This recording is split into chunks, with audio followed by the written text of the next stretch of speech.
Coach, Charlotte without Kemba Walker, obviously he played pretty well against you guys the first couple games. How have they changed, if any, with Mo Williams running the point? Well, he's averaging 20 a game in his 3 appearances, so it's he's playing great.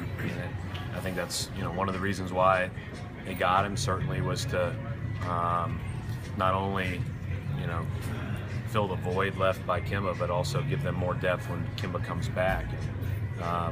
Mo's a very proven guy. He's one of the few guys in the league that scored 50 in a game this year. They've hit the ground running with him since he's been in the lineup. Brad, with the small going on, how do analytics work with you guys, or how does it work for you? What's the workflow like in terms of, do guys send you numbers and you punch them and think about them in terms of lineups? Yeah. I mean, I think the biggest thing, and I know it's the buzzword is analytics. The buzzword 20 years ago was statistics. Like you grab whatever you can to try to give yourself the most knowledge to prepare well for the next game. To prepare well to coach your team, to prepare well to help an individual player get the most out of their performance. And I think the biggest difference is it's probably a lot more widely discussed, and we have a mountain load of information.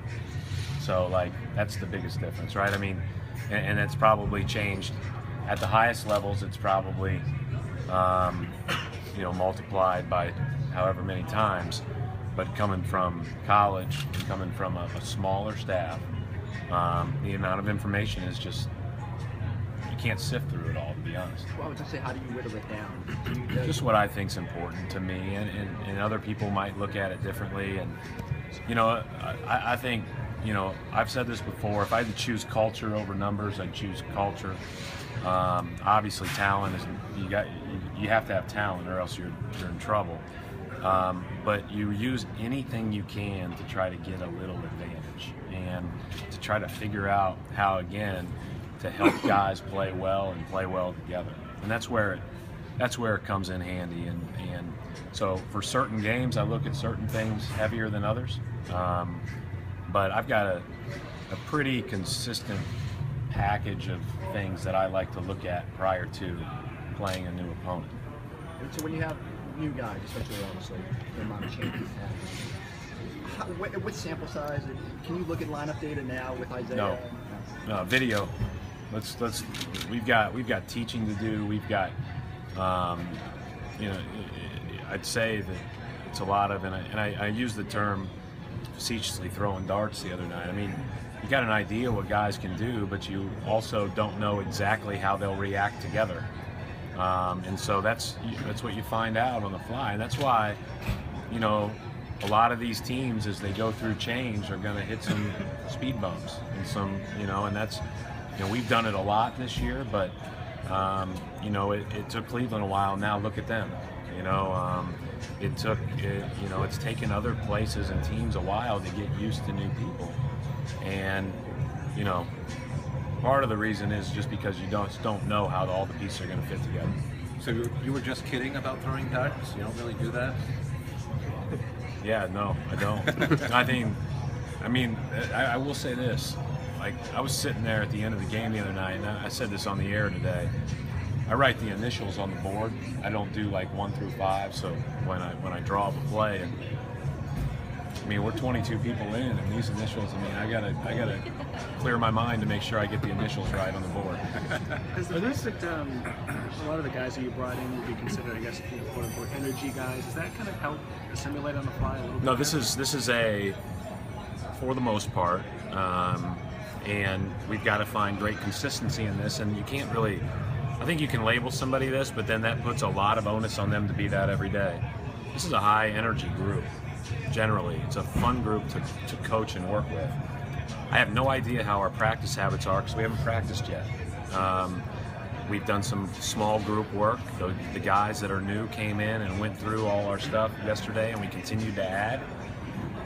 But as far as playing and rooting on each other and being in each other's corner, I mean, this is hopefully a good thing moving forward. We've had a lot of good addition, and I feel like we've got a group that supports each other, which is, to me, as you're growing and you're in a place where the improvement and development is so critical, man, you better be in a good environment. And I'm pleased with where we are from that regard.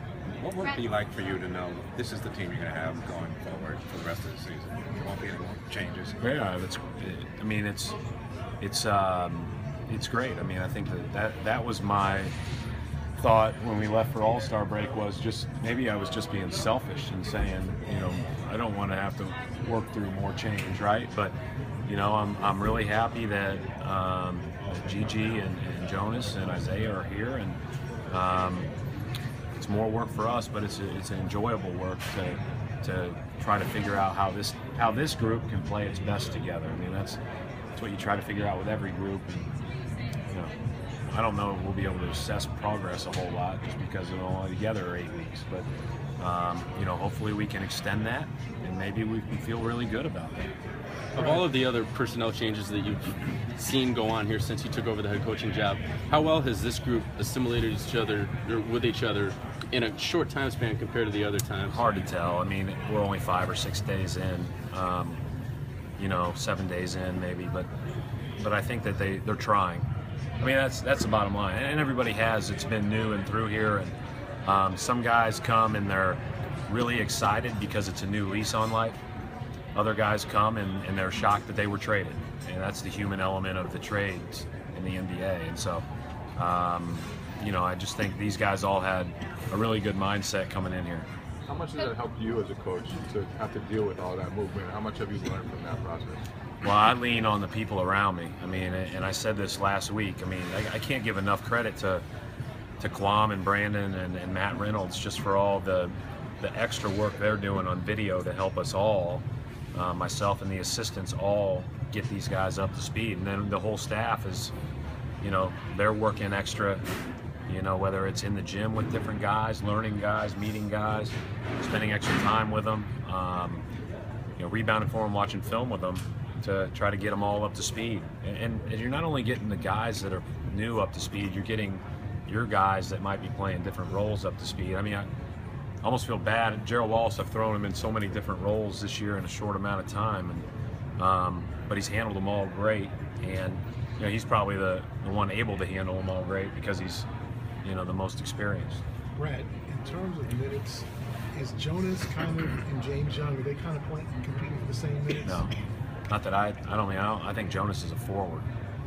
You know, and I say forward, I think he can play some 3, but 4 or 5. Yeah, I mean, not 5 in a perfect world, but might be 5 in our world.